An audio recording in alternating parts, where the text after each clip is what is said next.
색깔 있는 인터뷰 시작하겠습니다. 지난 3년간 국가정보원 퇴직자 가운데 재취업에 성공한 확률이 얼마나 될까요? 얼마나 된다고 생각하십니까? 100% 재취업에 성공한 것으로 조사가 됐습니다. 정말 흑수저, 금수저, 청년 실업 매우 심각한 가운데 국정원 퇴직자들은 은퇴 이후에도 인생 이모작을 이어가고 있다. 이런 상황인 것인데요. 공직자윤리법이 개정됐음에도 불구하고 여전히 권력기관 퇴직자들의 승승장구하는 모습 여러분 어떻게 생각하십니까? 오늘 이 문제를 좀 짚어보도록 하겠습니다. 국회 정무위 소속 더불어민주당 김혜영 의원을 전화로 연결합니다. 의원님 나와 계신가요? 예, 안녕하세요. 반갑습니다. 네, 오늘 국회 대정부질의 첫 번째 있는 날인데요. 의원님 지금 어디서 이 전화 받고 계십니까? 예, 국회 우리 본회의장 바로 앞에서 우리 네, 홀에서 전화 받고 있습니다. 지금 팟짱 인터뷰 때문에 대정부질의 보시다가 로텐더홀에 나와서 지금 저희하고 인터뷰하고 계십니다. 너무 감사합니다, 의원님. 바쁘신 가운데 인터뷰에 응해주셔서 예, 너무 예, 감사드립니다. 예. 우선 어제 내신 보도자료 보고 저희들 깜짝 놀랐는데요. 예, 이른바 권력기관 퇴직자들, 특히 이제 국정원 주목이 되는데 다른 정부기관 공무원들에 비해서 재취업 승인율이 상당히 높다 이런 조사 결과가 나왔어요. 이게 어떻게 된 건지 예, 설명을 좀 부탁드립니다. 예, 인사혁신처 산하에 네. 정보공직자윤리위원회를 통해서 지난 2014년 세월호 이후에 음, 3년간의 퇴직 공직자의 취업 제한 심사 현황 자료를 제가 분석해 봤습니다. 네. 그랬더니 재취업 심사 승인율이 87.7%에 달하고요. 네. 특히 소위 힘 있는 권력기관으로 분류되는 국정원, 경찰청, 검찰청, 네. 국방부, 금융감독원 등은 네, 네. 평균을 또 상회하고 있습니다. 음. 세월호 참사 이후에 네. 관피아를 맡겼다고 공직자윤리법 강화했지요. 네, 네. 그런데도 지금 2년이 지났는데 관피아 방지법이라고 부르는 게 네. 참 어색할 정도입니다. 네. 특히 특정 권력기관 출신들의 재취업 승인이 높은 것은 네. 문제가 좀 더 크다고 보여집니다. 음. 그러니까 이를테면 지금 그 이른바 세월호 참사 때 국가가 도대체 무엇이냐, 국가의 역할, 왜 애들을 못 구하는 거냐 이러면서 당시에 박근혜 대통령도 국가를 개조하겠다, 이른바 국가 개조론을 그렇죠? 설파하면서 관피아 방지법을 만들었는데 지난 3년간 이게 어떻게 운영됐나 봤더니 사실상 유명무실이더라. 이런 그렇지요. 내용을 확인하신 예, 건데요. 이게 특정 예, 권력기관들의 경우에는 이게 재취업률이 더 높다는 거잖아요. 그죠? 그렇지요. 이 굉장히 심각한 문제인 것 같은데요. 하나하나 더 들여다 보도록 하죠. 그 공직자윤리심사위원회가 지난 3년 동안 진행했던 퇴직공직자 취업 제한 심사 현황 이걸 받으신 건데요. 예, 이게 전반적으로 통계 분석을 해보면 권력기관, 비권력기관, 그러니까 이렇게 핵심적인 권력기관 이외의 정부기관 출신들 뭐 좀 재취업의 격차가 좀 나든가요? 예, 그렇습니다. 좀 자세히 보면요. 네. 국정원이 100%, 경찰청이 98%, 검찰청 국정원이 90, 100%, 100%, 경찰이 경찰청 98%, 98%, 예. 검찰청이 96%, 국방부 89%, 금융감독원 88% 이렇게 순이었는데요. 네. 반면에 좀 비권력기관이라고 볼 수 있는 대전시 같은 경우에는 한 명이 지원했는데 한 명이 불승인. 부산교육청의 경우에도 한 명 지원, 한 명 불승인. 음, 전남은 세 명이 지원했는데 세 명이 불승인이었습니다. 음, 그래서 비교하면 상대적으로 권력기관의 재취업 승인율이 음, 높은 것은 사실입니다. 음.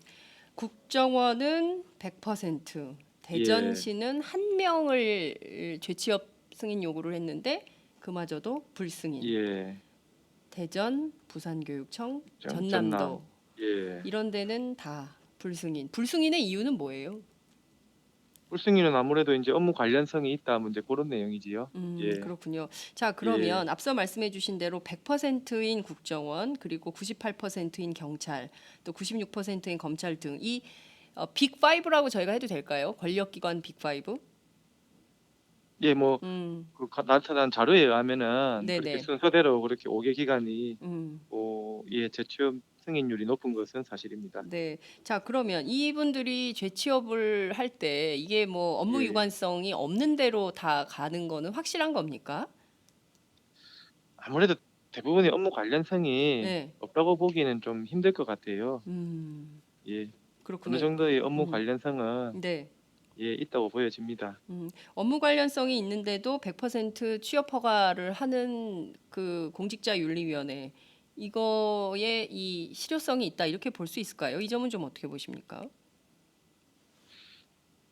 예, 이제 이런 재취업 승인을 하는 데는 뭐 여러 네. 가지 이유가 있겠지만은 물론 그런 당사자의 전문 지식을 활용한다는 그런 측면도 있을 음흠. 거라고는 생각을 합니다. 네. 하지만 전관 예우 있지 않습니까? 우리가 흔히들 네네네. 말하는 예. 그런 측면이 상당 부분을 차지하는 것 같습니다. 어, 그렇군요. 지금 뭐 예, 전관예우 하면은 최근에 대표적인 전관예우 대상자 홍만표 변호사 100억 예, 뭐 이런 그 문제가 계속 제기가 되고 있는데 예. 그렇게 문제 제기를 해도 안 바뀌네요. 권력기관의 이런 문제들은 그렇죠. 그 앞서 혹시 뭐 지적 예, 예. 사회 앞 구조적인 음. 문제라서 음흠. 우리 국민들 우리 전체가 네. 여기에 대해서 좀 진지한 논의를 한번 음. 해봐야 될 것 같습니다. 네. 그 주로 권력기관들의 퇴직 공무원들이 은퇴 후에 예, 재취업하는 데는 주로 어떤 데인가요? 100% 아무래도 예. 대기업 계열사가 가장 많고요. 대기업 계열사. 예, 예. 그리고 로펌, 아. 그리고 그 관련 단체의 그 유관 단체 음. 이런 곳에 아무래도 음. 재취업을 많이 하고 있습니다. 음. 그렇군요. 말씀하신 대로 대기업 계열사에 가서 이분들이 뭐 하겠어요? 결국에는 예, 로비스트 역할을 하는 거 아닐까요? 그렇게 봐도 무방한 거 아닙니까? 아무래도 그 근무했었던 좀 인적 네트워크라든지 네. 그런 부분이 없다고는 할 수 없을 것 같아요. 예, 그렇군요. 대기업 계열사, 로펌, 유관단체 이런 데로 가셔서 예, 하시는 일들이 그쪽을 대변하는 역할 하는 것 자체가 참 예, 국민들한테는 허탈함. 뭐 이제 현직에 계실 때도 고액 연봉 받으셨을 텐데 은퇴 이후에도 더 예, 많은 고액 연봉을 받으면서 이렇게 일을 하시는 예, 동안 우리 청년들 청년 실업 때문에 흑수저, 금수저 때문에 개탄하고 있는 이런 상황인 것입니다. 이 불균형을 어떻게 예, 이걸 해소를 해야 되는지 하나하나 더 짚어보도록 하겠습니다. 우선 예, 의원님 이대로라면 예, 공직자윤리위원회 취업 제한 심사 이게 유의미하다 이렇게 볼 수 있을까요?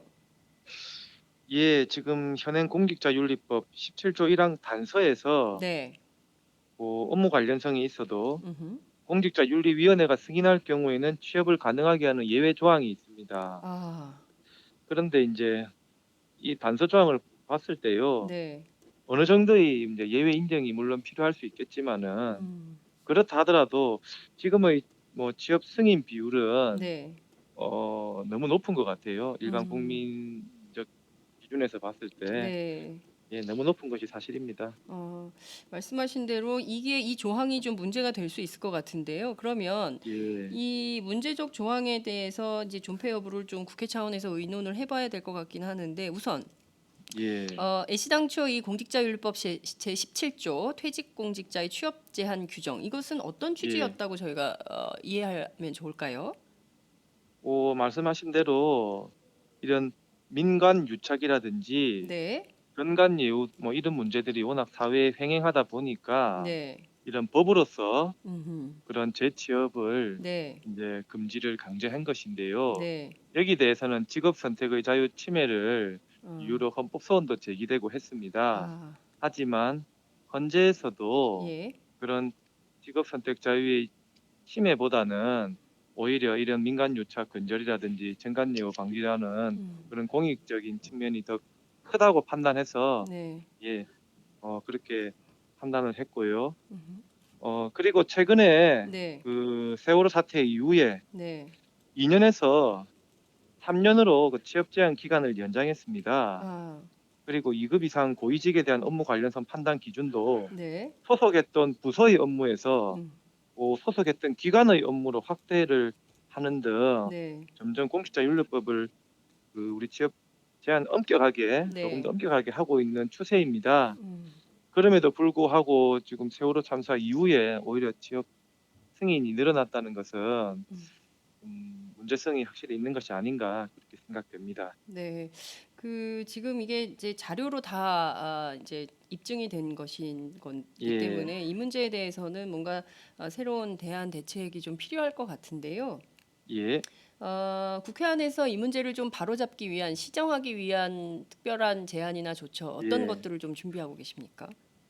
지금 현재 공직자윤리위원회 위원을 구성을 보면요. 네, 당연직인 부위원장이 인사혁신처장입니다. 네. 그리고 나머지 위촉직 7인을 대통령이 위촉하고 있고 아, 임명직 4인은 대통령이 이제 임명하고 있습니다. 그리고 그 네. 명단을 비공개로 하고 있습니다. 근데 명단을 왜 이것을 비공개로 합니까? 지금 그렇게 하고 있습니다. 어, 그래서 이 네. 공직자윤리위원회의 절반을 음, 좀 외부 인사 채우는 등 그 외부 인사 구성 비율을 좀 늘려야 될 것 같고요. 네. 그리고 심사 관련 각종 자료나 회의록도 예, 개인 정보라든지 네. 특별히 그런 뭐 기밀 사항이라든지 문제가 있는 부분을 제외한 음, 많은 부분을 공개를 해야 되지 않나 음, 그렇게 생각하고 있습니다. 네. 이게 다, 그리고 그 조금 표현이 업무 관련성의 범위라고 좀 추상적으로 기재가 되어 있는데 네. 뭐 시행령이라든지 규칙을 통해서 좀 더 그 업무 관련성 범위를 명확하게 음. 기재하는 것이 좀 바람직하다고 생각됩니다. 네, 이게 뭐 손을 좀 세게 봐야 되는 예, 대목인 것 같습니다. 특히 예, 기구의 투명성 문제는 예, 국민들이 지금 그 투명 사회로 가는 길목에서 예, 전부 비공개로 하면 도대체 어떤 사람들이 들어가서 어떤 방식으로 어떻게 하는지 이게 뭐 예, 그 아는 사람들끼리 다 봐주고 그냥 넘어가는 거 예, 아닌지 앞서 이제 말씀해 주신 대로 업무 관련성이 있어도 윤리위원회가 예외로 인정을 하면 다 죄취업 승인이 되는 이런 예, 물론 이제 직업 선택의 자유가 위헌 소지가 있기 때문에 이런 조항을 넣었을 수는 있지만 이것 예, 자체로 국민들에게 어 정말 불공평하다 이런 비판을 예, 받을 정도라면 이거 좀 손질이 필요할 것 같다는 생각이 좀 듭니다. 예. 그래서 네네. 끝으로 우리 공직자윤리위원회에서 네네. 좀 우리 국민 정서를 좀 감안을 하셔서 음, 업무 관련성을 좀 더 적극적으로 해석해야 될 필요성이 있어 보입니다. 네. 업무 관련성을 보다 더 예, 적극적으로 해석을 해서 어, 예, 제도에 반영을 해야 된다 이런 말씀 예, 주셨습니다. 예, 의원님 대표적인 청년 국회의원이세요. 예, 라고 말을 해도 고맙습니다. 되는 거죠. 예, 제가 당내 최연소 의원입니다. 예, 그러니까요. 당내 최연소 의원이고 그리고 후보 시절부터 이 청년 실업 문제에 대해서 매우 심각성을 예, 인지하시고 국회로 들어오셨습니다. 이런 자료 처음 딱 받으셨을 때 제일 먼저 드는 생각은 어떤 것이었나요? 예. 아무래도 지금 우리 뭐 사회 얼마나 어렵습니까? 그리고 우리 뭐 젊은이들이 가장 큰 문제가 뭐 일자리 문제입니다. 네. 그리고 부익부 빈익부인 현상이 점점 더 지금 고착화되어 가고 있습니다. 음, 그런데도 이렇게 고위직에 있었던 분들이 음, 그런 관련 단체에 취업하는 것을 보고 음, 우리 사회의 그 지속 가능성이 크게 위협받지 않을까 그런 우려를 뭐 많이 하고 있습니다. 네. 정말 우리 사회가 지금보다는 좀 더 살기 좋은 사회, 지속 가능한 사회, 지속 가능 발전이 가능한 사회로 만들려면 이대로 가서는 안 된다 이런 생각이 좀 들고요. 예, 여러분들께서 의견 주시고 계시는데요. 헐, 참 재취업률 쩐다 이런 비판 하고 계십니다. 또 지들끼리 짜고 치는 고스톱에 국민들은 바보처럼 놀아나고 있는 겁니까? 이런 비판도 제기가 좀 되고 있습니다. 그래도 예, 국회 의정 활동을 통해서 이런 자료를 통해서 우리 국민들이 예, 지금 권력기관의 재취업률이 어떻게 되는지 확인할 수 있는 기회가 됐고요. 앞으로도 예, 더 좋은 자료로 국민들이 좀 사실관계를 분명하게 알 수 있도록 해주시면 예, 좋겠습니다. 오늘 말씀 잘 예, 들었습니다. 예. 오늘 말씀 고맙습니다. 네, 감사합니다. 네, 고맙습니다. 지금까지 더불어민주당 김혜영 의원과 함께했습니다.